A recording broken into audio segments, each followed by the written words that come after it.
আমার ভাইয়েরে পাথর দিয়ে আমার ভাইয়ের নির্মমভাবে হত্যা করছে। আমার যারা বিধবা করছে আমি তাকে বাঁচিয়ে চাই। হ্যাঁ, আমি অবশ্যই আমার বাবার হত্যার বিচার চাই। আমাদের এতিম বানায় ফেলছে, আমরা কোথায় থাকবো? আমার বাবাটাকে কিভাবে নিষ্ঠুরভাবে আঘাত করছে, পাথর দিয়ে কিভাবে মারছে, কিভাবে রাস্তায় ফেলে মারছে। হত্যায়ীদের ফাঁসি চাই, হত্যায়ীদের একান্ত ফাঁসি চাই আমরা। যে মিরপুরের মতনই ব্যবসা করছে সেইখানে এখান থেকে নেই, ওনার কাপড় ছিল না শরীরে, কিভাবে ওনারে টর্চার করে মারছে। আমি আমার স্বামীর হত্যার বিচার চাই, আমার সন্তানের যে ইতিম করছে তার বিচার চাই। আমি যারা আমার স্বামীর এরকম করছে আমি তাকে ফাঁসি চাই। আমার যারা বিধবা করছে আমি তাকে ফাঁসি চাই।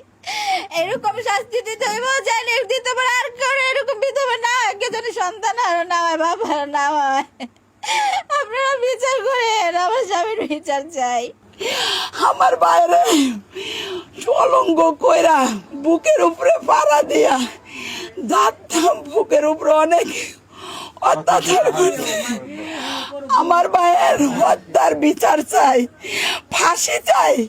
আমার ভাইয়ের যারা এমন নির্মমভাবে হত্যা করছে, আমার ভাই আমার ছোট ছোট দুইটা ভাস্তি বাদে এতেম করছে, তারা আমি হত্যার বিচার চাই, ফাঁসি চাই।